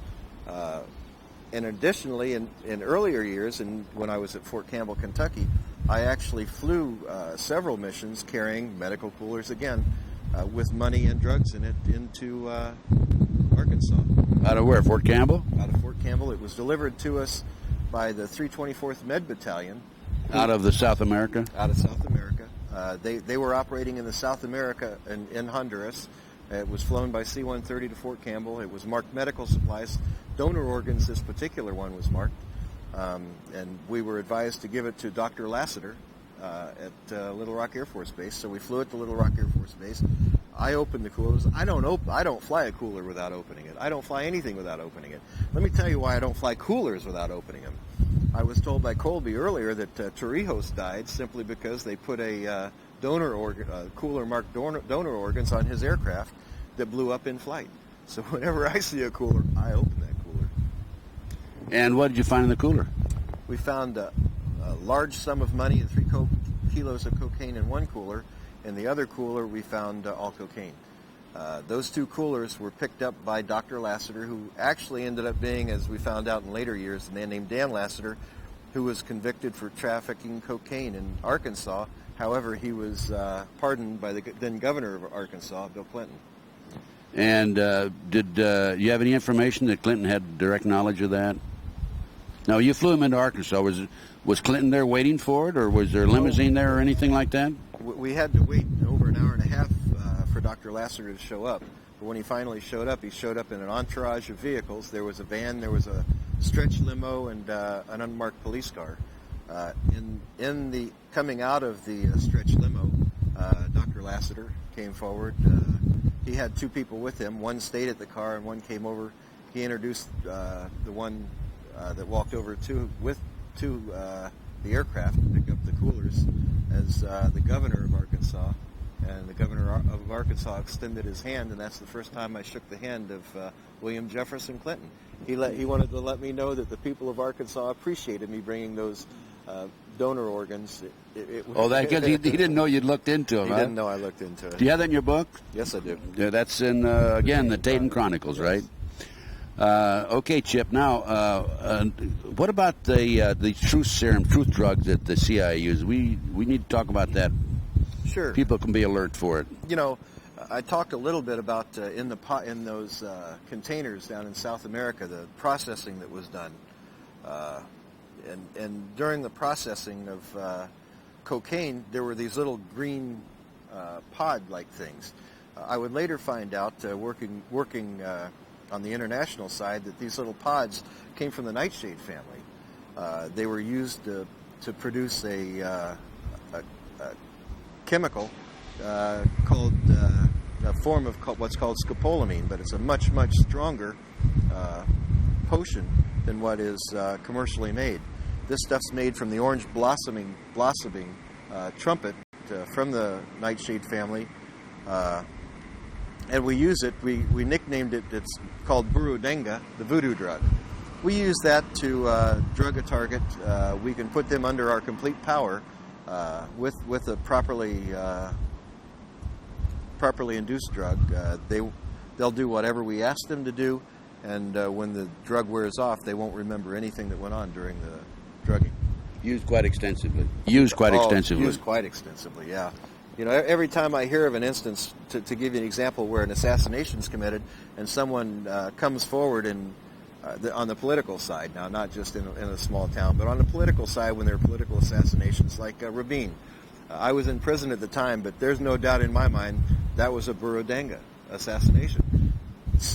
This kid apparently shot Rabin, went in and admitted to shooting him, and then 3 days later said he doesn't remember shooting him. He didn't remember ever signing any statement saying that that's Burudenga. You see that quite regularly, really. Oh yeah, don't you? And it's actually becoming epidemic proportions. We've used it for years in the CIA, but now it's out in the general populace. And in Colombia, a lot of the gangs have access to it, and they're using it to rob people of their bank accounts. And I mean, a guy will get hit with Burudenga, given a Coke that has Burudenga in it, take a drink of it, and next thing he knows, his bank account is empty, and he'd given it to this one of these drug gangs. And they give him instructions, tell him what to do, he does it, and then 3 days later he doesn't remember. They'll do anything. They'll shoot a person. They'll shoot themselves.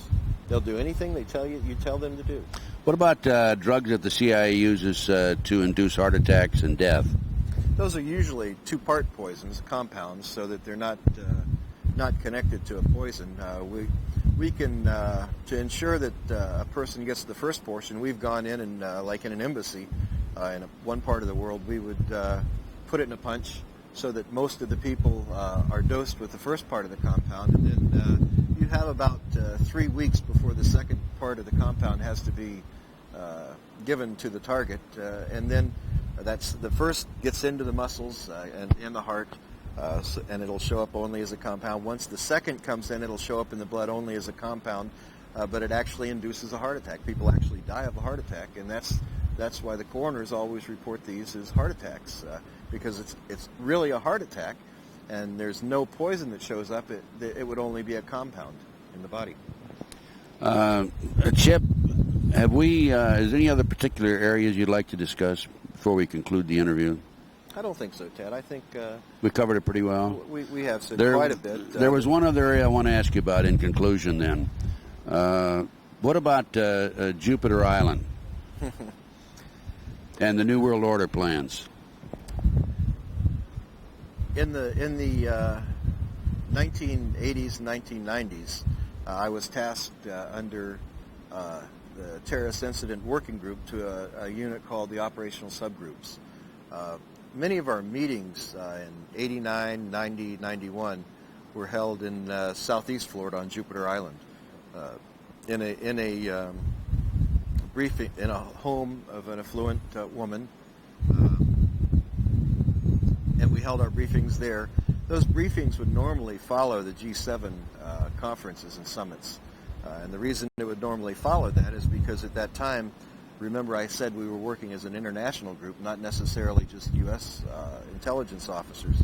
Under this international plan, they were looking toward doing a master plan for the whole world. You know, even as a community, as your community has a development plan to help develop the community into a better place, these people have their plans to develop the world into a better place. And I would sit in meetings and they would come to us and say, well, you know, we have a problem in this arena. We have a very uncooperative government, say in France. We need to do something there. So it would be tasked over to the operations and plans section of the operational subgroups to come up with a plan on what to do. So we would go into our planning phase. We'd look into say France and decide, well, you know, the president in France just isn't cooperating here. You know, he's kind of a loose cannon. What can we do? Well, let's do a little counterintelligence work, incite some riots or something like that. And that's what we did to help neutralize these countries and these leaders. Sometimes we go into a country and wipe out that leader's bank account and let him know, you know, But you had the power to do that. Sure we had. Well, didn't you have a situation in Central or South America where the leader of the country was not cooperating, and he thumbed his nose basically at the CIA, U.S. government, and you said, well, within 2 weeks, your brother or one of your relatives would be eliminated? Is that true?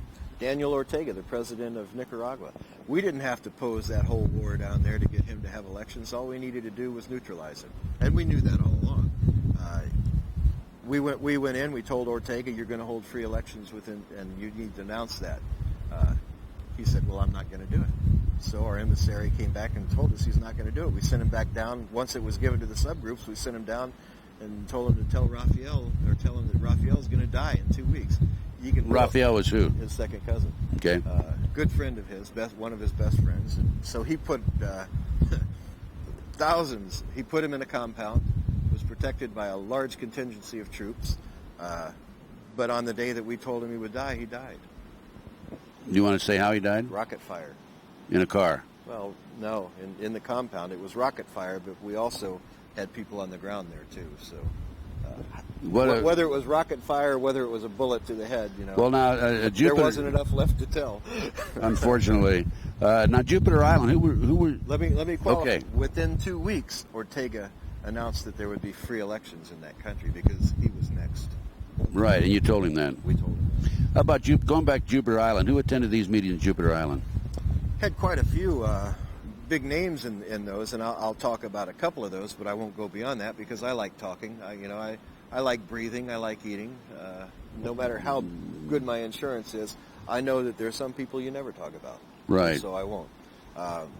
George Bush was one who would normally attend those meetings, if not personally, at least through teleconferencing.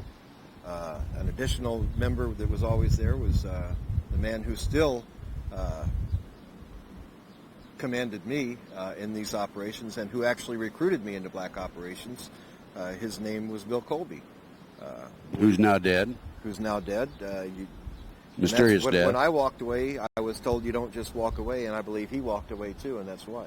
Right, mysterious death. Another person who was there who oversaw all of our finances now runs the Judicial Oversight Committee in the William United Hyde? States Congress. Henry Hyde. Henry Hyde. Uncle Henry. Henry Hyde, U.S. Congressman from Illinois. That's the man. So you think you're going to get judicial parity? I don't think so. That reminds me, Chip.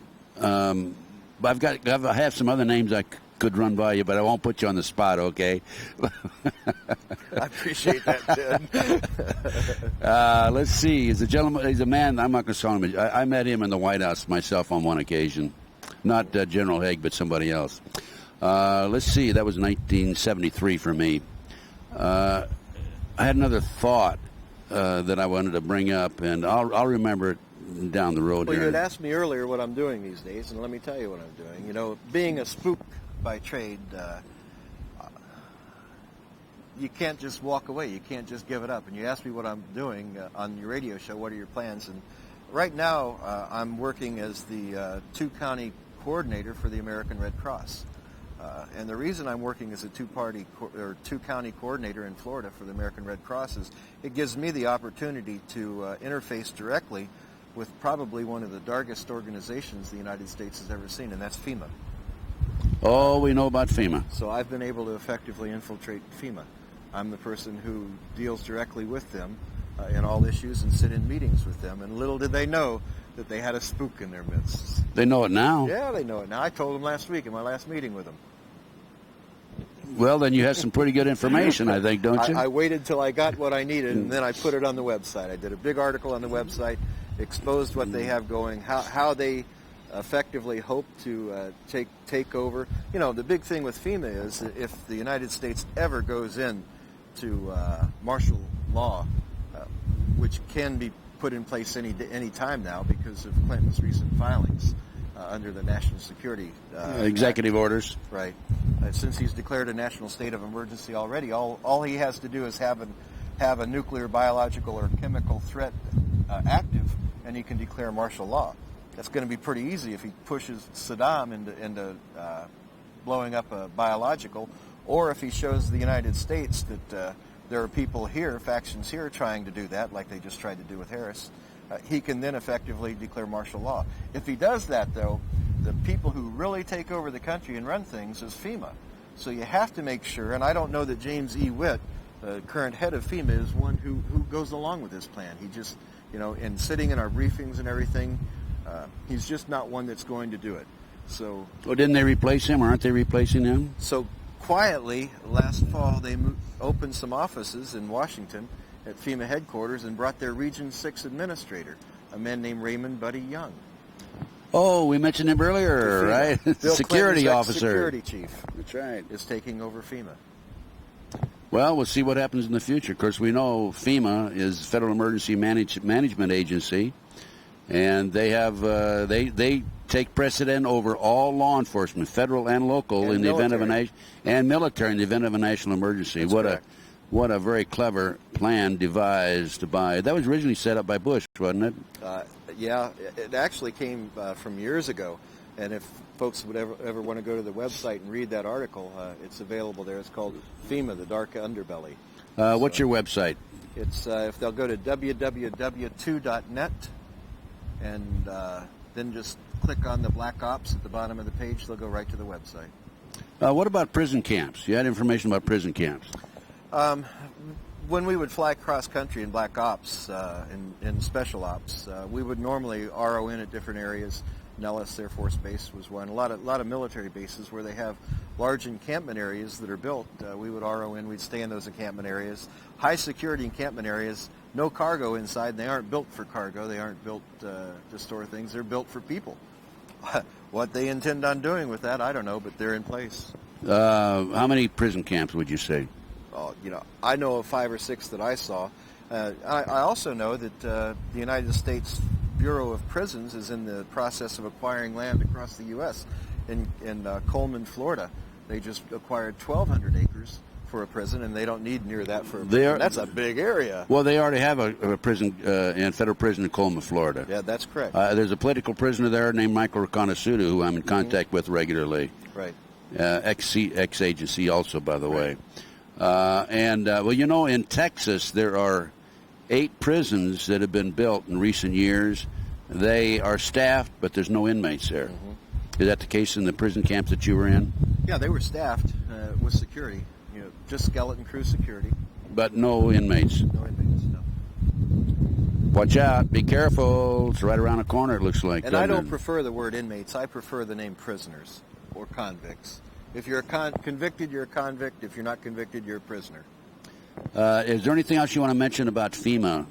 No, I think that's about it. It's probably one of the darkest agencies that we have. Really, its power is they have unbridled power to do anything. It takes Congress right out of the act. All Clinton has to do, or all the president, whoever it may be, has to do is from time to time report to Congress. That means he can send a 3x5 card to them and say, hey guys, things are fine and dandy. Come on back to work someday, but not today. What about Rothschild, Rockefeller? Do you have any connections there? The CIA and some of the cool... Not the CIA. Rockefeller, let me see, I keep forgetting about the mic. How about Rockefeller and Rothschilds and that bunch? Do you have anything that would tie them into the CIA operation, covert operation? Not CIA, but in Black Ops and when we talk about the G7 meetings and setting things in place, these powerful families always have input to the politicians that they've placed in power. And so in that arena, it's very easily for them to get their own desires taken care of. On a number of occasions, we've done work for them. You're talking about Jupiter Island now? Yes. Do they have representatives there? Well, sure. Do you know, I know you know about the Bilderbergers, Council of Foreign Relations, Trilateral Commission. Were the representatives of those organizations there? When you talk about the Bilderbergers and G7, you're really talking about the same group of people, because the G7 are the politicians representing all these group of people. And, some of these top politicians bring in their desires, and this is what we want to do, and, Amschel Rothschild wants this done before he died, and it was done. And then Rupert Murdoch put out the word to 600 of his various news outlets and said, under no circumstances mention homicide, either natural causes or suicide, and, of course, they came out with he hung himself, and then the French police came along and said, "Wait a minute, it was murder. He was murdered." You remember that? Yeah. More control of the media. Hung right? himself on a towel rack in a hotel. Now, folks, how many people have you hung a wet towel on the towel rack and it fell out of the wall? Exactly. Kind of tough. That's right. Chip, there's a couple other areas I thought about. Okay. And they just come back to my memory now, because we've been skipping around now at the end. You mentioned on my radio show how you dealt with, we mentioned Henry Hyde earlier, how you dealt with some of your assignments financially.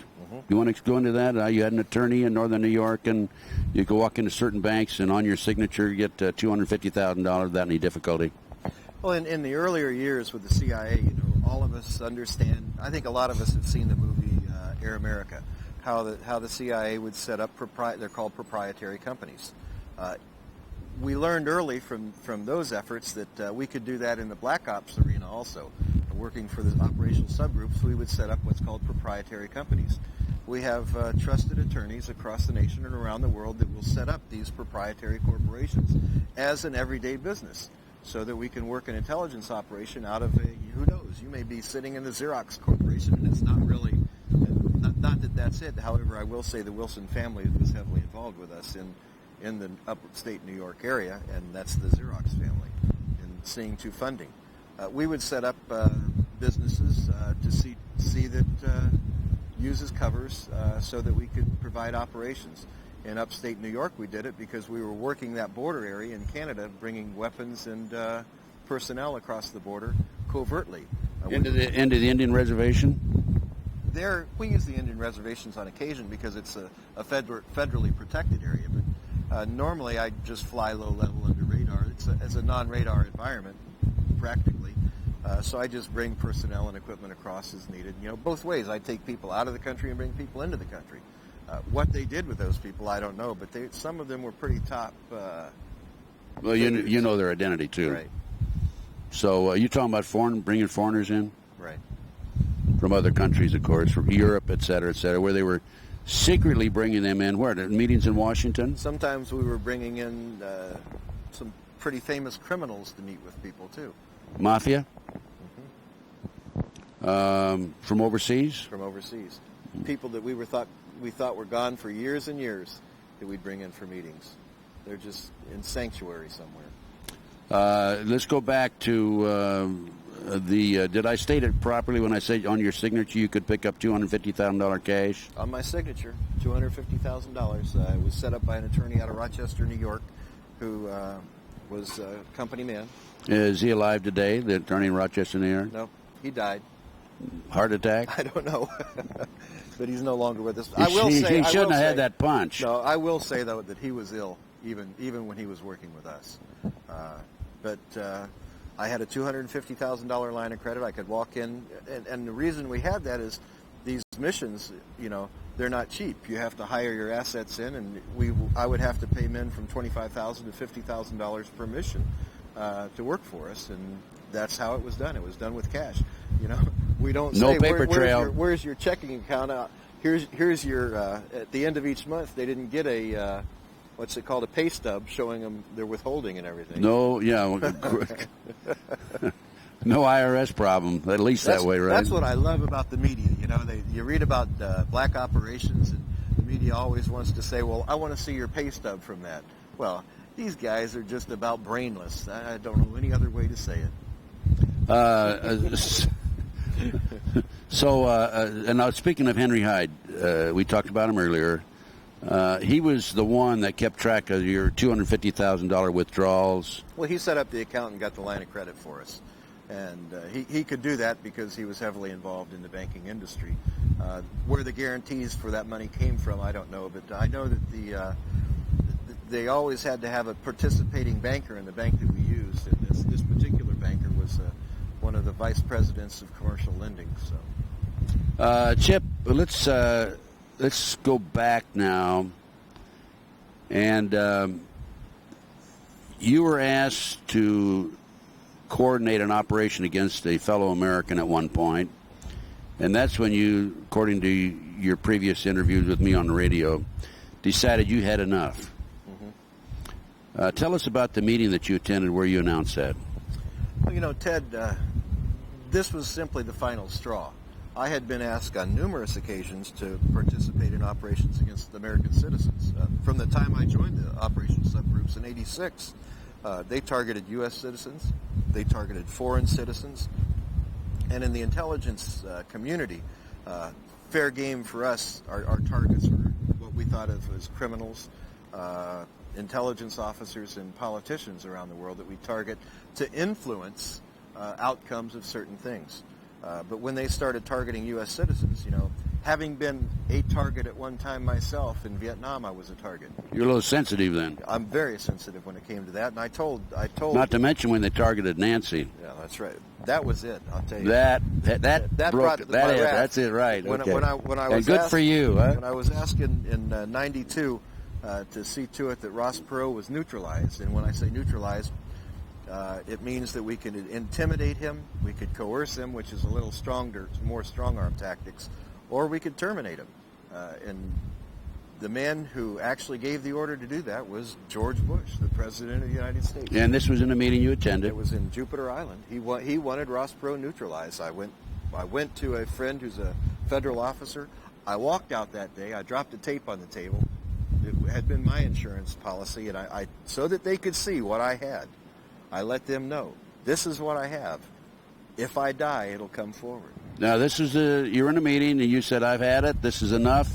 Put the tape down. Hey, guys, I'm leaving. You left. Do you think that they reviewed the tape immediately? I bet they couldn't get it in a VCR quick enough. I would imagine they had a stampede right behind you with the tape in hand. I talked to Colby. The first VCR machine. I talked to Bill after that. He was in the meeting, and he said that they just looked at each other stunned at first. They just couldn't believe it because Bill told me on the spot. He said, Chip, you can't walk away from black operations. And that's when I put it down, and a smile came across his face because he's the one that told me to do it. He's the one that taught me to make it. That told you how to do it, huh? He knew on all those meetings what I was doing. Here I'd sit there with a briefcase, pointing the briefcase. It was pretty obvious to him. He and I were the only real spooks in the meeting, other than some of the other... You were the only two real loyal Americans then, weren't you? Well, yeah, others were Mossad agents and so forth, but they're protected by this too. Most of the guys in the OSGs are protected. When I say that there's 8 different officers, they're not necessarily U.S. officers. What are the other countries represented there? The Mossad, and British intelligence. Those 3 entities are compile the 8 men that protects right now. Wait a minute. The Mossad, British, and American? The Mossad, British, and American. But didn't you have other countries represented there? We had Danish intelligence. We had Turkish intelligence, yeah. But that was... Sometimes Australians, had input in, but that was about it.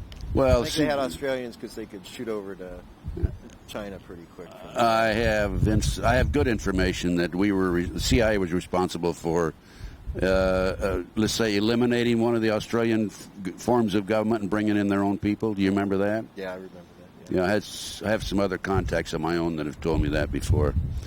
And by the way, I no longer receive Christmas cards from that fellow anymore. Since I went public. Since you went public with it? Yeah. All heart, Ted. My Christmas card list has dropped drastically.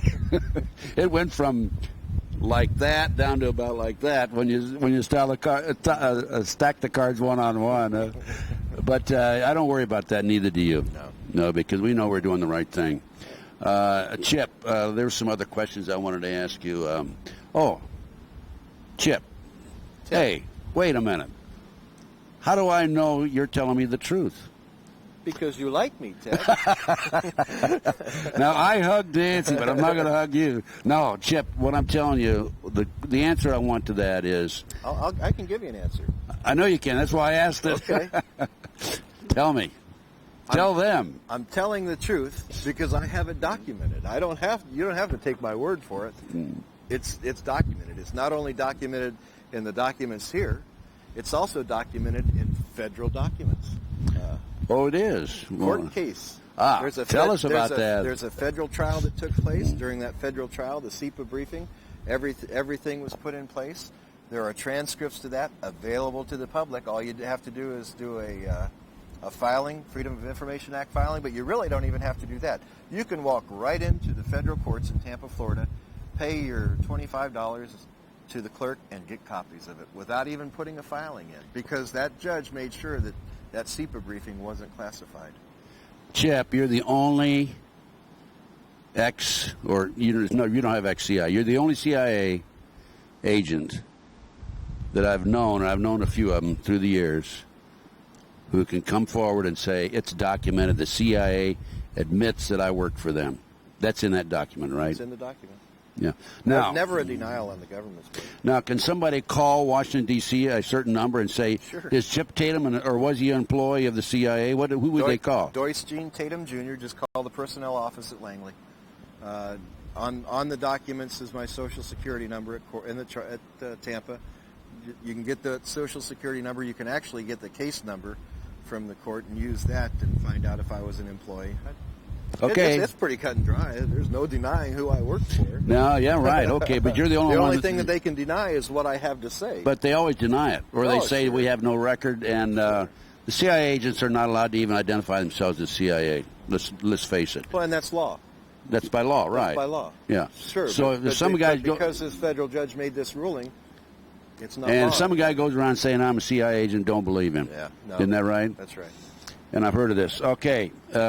Before we discuss Nixon's darkest secret book, we've already talked about Tatum Chronicles. And Nixon's darkest secret is Operation Red Rock. Operation Red Rock, right? Which we went in detail right in the beginning. You bet. Are there any other comments you want to make or anything else you want to discuss? Well, we've sent Operation Red Rock out to publishers around the United States, but there's some liability problems because I name the names, and these are pretty powerful guys. A couple of them are still alive, so it's difficult for them to do the publishing, so we've self-published.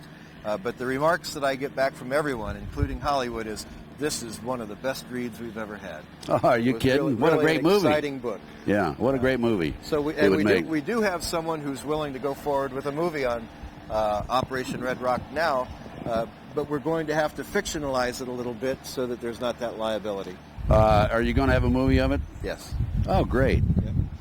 There'll be a movie within the next couple of years also. Ah, great. Fantastic. And they can get that by calling our 1-800 number, 800-201-7892, and ask for extension 58. Just tell them you want Nixon's Darkest Secret or Operation Red Rock, same thing. That's one of the darkest secrets of Nixon's life, the fact that he ordered 13 American soldiers murdered. And, of course, they can also order the Tatum Chronicles. Those Tatum Chronicles got me charged with treason, Ted, and thrown in prison for 2 years. I think it's worth looking at if you people would like to order the Tatum Chronicles. Again, 1-800-201-7892. Make copies of the documents. Give them to the media. Challenge anybody. Show me where they're wrong. They can't do it. Okay, also, folks, you can purchase this video. I know you're looking at it right now, but if you want some for your friends, or your friends want to purchase this video, call 1-800-201-7892. Extension 58, and it's available. Just talk to the operators. They take MasterCard, Visa, and personal checks. And I will also make these available through my flyer and catalog and so forth. So we'll two-time them, Chip. You bet. Get it out around the world. That's right. Okay, listen. Congratulations, Chip. It's always a pleasure talking to you. We'll have another 26-hour interview on my radio show in the future. Okay. Every time I talk to this man, he comes out with some new information. But thanks for appearing on the Ted. On the mic and in front of the video. And God bless you. You're a great American. And I'm real proud to say that I know you and have really worked with you indirectly. Thanks. Let me say one last thing. Marine Recon all the way, boys. Yes. Thank you, Marine Recon. See you later, folks.